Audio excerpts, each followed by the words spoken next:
So let's now dive into talking about navigation specifically in the human brain, okay?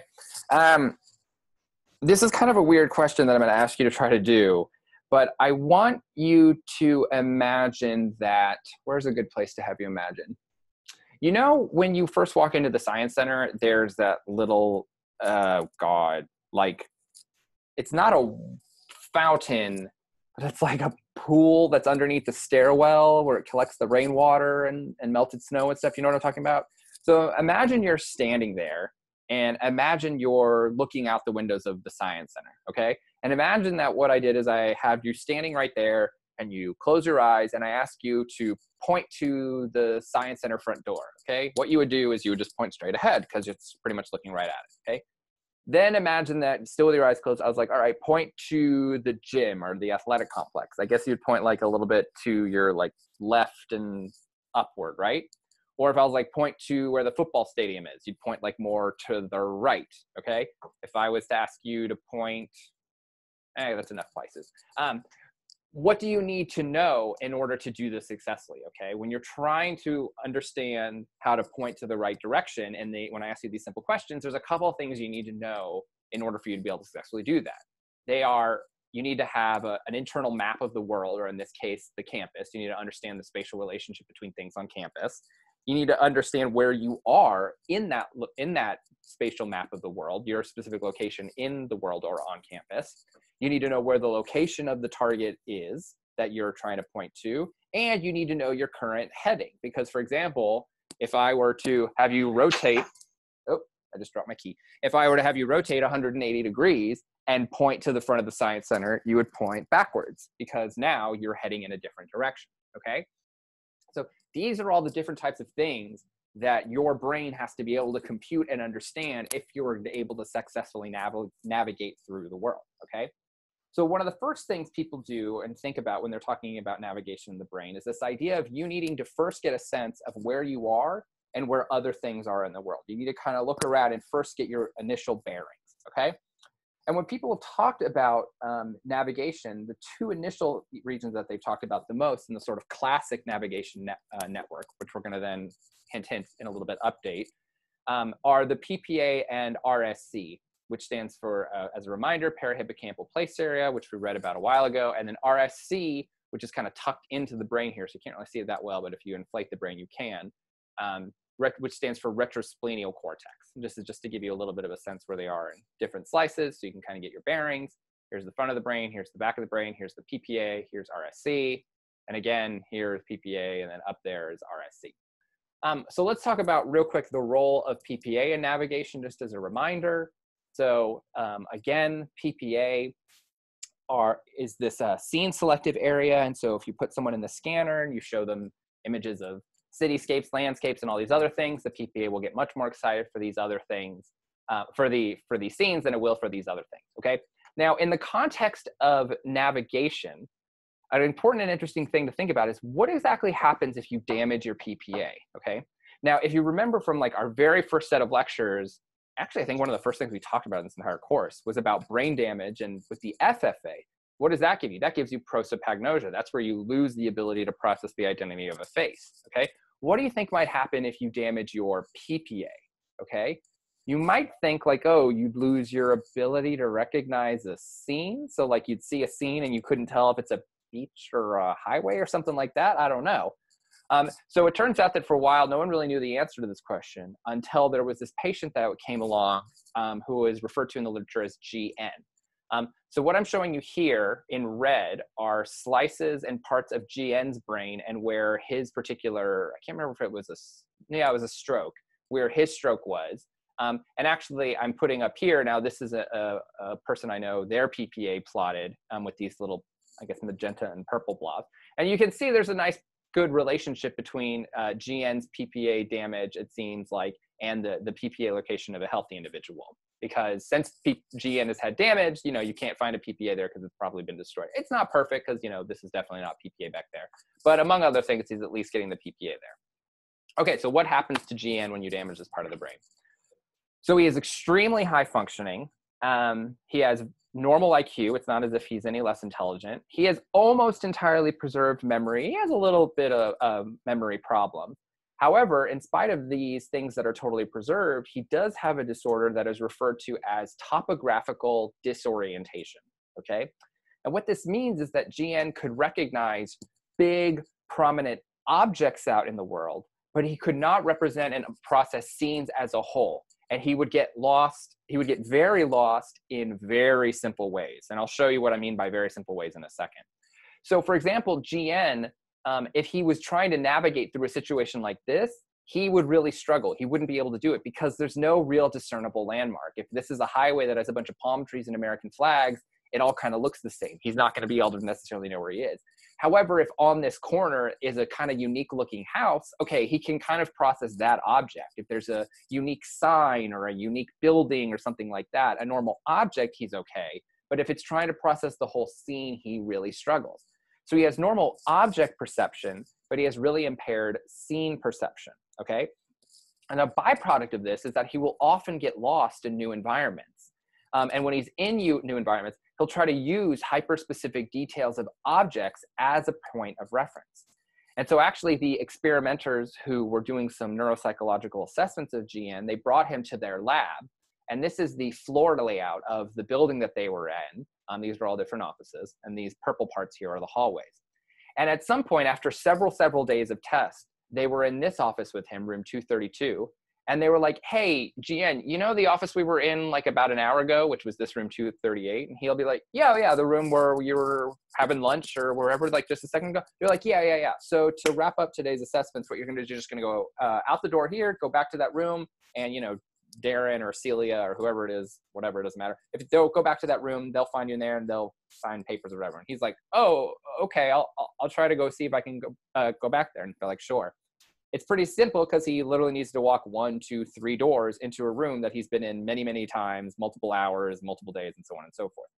Here is what GN did. He started here, he walked in a circle, back to his starting point, walked in a circle again, back to his starting point, walked past the room he should go past, then eventually he was able to find it, okay? Now the question is, why was he getting so lost in this relatively simple layout, okay? It's not a particularly complex environment.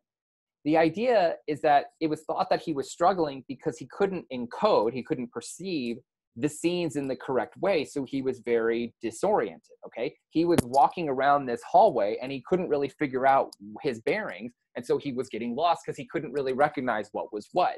Because in a relatively new office building, which this one was, it doesn't have that many items or objects or landmarks that are so distinct that he could use them as to orient himself. You know, like a brand new building, sometimes it doesn't have a lot of, like, you know, the character of things on walls or, you know, art or whatever. And so he was kind of like, oh, darn, I just see doors and I just see walls and windows. They're all kind of looking the same to me. And I don't remember what the number was. So I'm walking around, I'm looking kind of lost, okay? So GN would have to rely on basic objects, such as like a weird house like this, to get around. Sorry for coughing. Now, a thing I should mention, though, is that when he does recognize that item, a unique object, a unique building or a landmark or whatever, he is totally fine and he totally knows where to go. He has a totally preserved internal directional map in his head. So, for example, if he's trying to like make his way around town and he sees that house, he's like, oh, I know that house. Oh, okay, if that's that house, we need to go right 2 blocks and then we'll go left. Perfect, let's go. Or if he's in a building and he sees like a piece of artwork, he's like, oh, that piece of art, I know that piece of art. Great, perfect, I know exactly where I am. So it's not as if his mental model of the world is struggling. It's not as if he doesn't get the layout, for example, of say Amherst campus. It's just that if he's looking around, if there's no objects that he can really rely on, he can't really get his bearings. But this is critical. As soon as he gets his bearings by recognizing an item, an object, or a landmark, he's totally fine. He's totally good, okay? I want to go back a couple weeks as well to compare patient GN to patient DF, because DF, if you'll recall, is the patient who had this damage to her lateral occipital area, although she had preserved activation in her PPA. So this is PPA in patient DF, and these are now PPAs in healthy individuals right here, okay? And what happened in patient DF, if you, to kind of put this in context, is that she had normal scene perception, but she had totally impaired object perception, okay? So GN, he can recognize the objects and the landmarks, but he can't recognize the scene. Patient DF is the opposite. DF can recognize the scene, but she can't recognize the objects, okay? So patient GN and patient DF together represent an interesting double dissociation between scene and object perception. It actually turns out that you can have one without the other. They seem like they're two systems that are operating somewhat independently of one another. Okay, so that's thought to be the PPA's relationship to navigation. It gives you your sort of bearings of the world. But what about RSC? Okay, so RSC and PPA are interesting because sure enough, both of them will respond to pictures of scenes and even mental imagery of scenes. If I ask you to close your eyes in a scanner and imagine a scene, both PPA and RSC will light up, okay? So at first it might not seem like there is any difference between them. But it actually turns out that there's some important differences. And that mostly comes from the fact that PPA doesn't really care about whether or not a scene is familiar or not, whereas RSC really cares about if a scene is familiar. RSC will respond to a familiar scene about 50% more than it will respond to an unfamiliar scene. So to give you a sense of what I'm talking about, let's look at the activation from an fMRI experiment in PPA and RSC, okay? And in this first task, this took place at the University of Pennsylvania, so this is a map of Penn. They would ask people, hey, this is a screenshot of some part of campus. Are you looking east or west? And so this is the location task down here. And what you find is while people do the location task, PPA and RSC, they're both really active. Then there's an orientation task. Oh, wait, sorry. The location task is where are you relative to the east-west line? Sorry, I misspoke. So in this location task, it's asking you, are you west or east of 36th Street? So in this case, you'd say you're west. This one here, this is the orientation task, my mistake. We're asked to, are you facing west or east? So from here, you'd be like, oh, in this case, I know where I'm looking. I'm looking towards the west part of campus, okay? And again, these are familiar campuses to these people because these are, you know, students, participants who hang out at the University of Pennsylvania. In that case, RSC, PPA, both pretty excited again. Now, we're gonna see a difference. Now they're gonna do a familiarity task, okay? Where they're going to show you images and you're going to have to say, is it the University of Pennsylvania or is it not the University of Pennsylvania? And this is where you can see the nice difference between them, okay? Because when it's a familiar campus, you can see RSC is really happy and so is PPA. But when it's in an unfamiliar campus, PPA is still really excited, but RSC is only responding about half as much, maybe 60% as much, okay? So you can see this nice modulation as a function of familiarity in RSC that you don't see in PPA, even though they both do seem to like scenes specifically way more than they like, you know, objects like vehicles or you know, lobsters or whatever like that. Both of them will respond very little to it there. So what we would conclude from just this data right here is that sure, RSC might be scene selective, but it's particularly selective as well to scenes that you are familiar with. It'll still respond to scenes much more than it will respond to objects in general, but it seems as if then there's an added kind of bonus level that comes from familiarity that we just don't see in PPA at all, okay? So then a question to wonder is, well, what happens now if you damage RSC? If this is a region that encodes for familiarity in particular, unlike PPA, which doesn't, what's gonna happen if you damage this RSC region? What happens is that you can recognize the scene, but what you can't do is you can't really put together the viewpoint or the orientation, and you can't really figure out where to go. So to try to give you a sense of what I mean by that, I made this little Google video from campus. I don't know anything about the dorms. I've never been in any of the dorms on campus. What is this one called? Something like Morris. Is it Morris Hall? It doesn't matter. You imagine you're standing there, okay, and you're looking around, and you're looking at this situation, and you're like, okay, there's arms. That's what it's called, right? There's a dorm. The library was behind you, okay? What would happen if you had RSC damage, oops, sorry, is that you could recognize where you are. You could know that you're at Amherst. You could recognize like that you're, you know, in the particular part of campus. But then if I was like, hey, how do you get to the Science Center? You would be like, oh, darn, I don't really know. You would kind of look around and you'd be like, ugh, I know exactly, God, I know I recognize the library and I recognize that dorm and I recognize the music building, but God, like, how do I get to where I want to go? And so here's a quote about a patient who had damage to their RSC. Quote, he could recognize buildings in the landscape and therefore understand where he was, but the landmarks that he recognized did not provoke directional information about any other places with respect to those landmarks. Consequently, he cannot determine which direction to proceed, okay? So this is different than our patient GN who had damage to his PPA. Because remember, he had damage to his PPA, he would recognize this and he would know exactly where to go. He'd be like, oh, I know that building. I know now that I know that building and I can recognize the building, boom, boom, boom, boom, I know exactly where I want to go.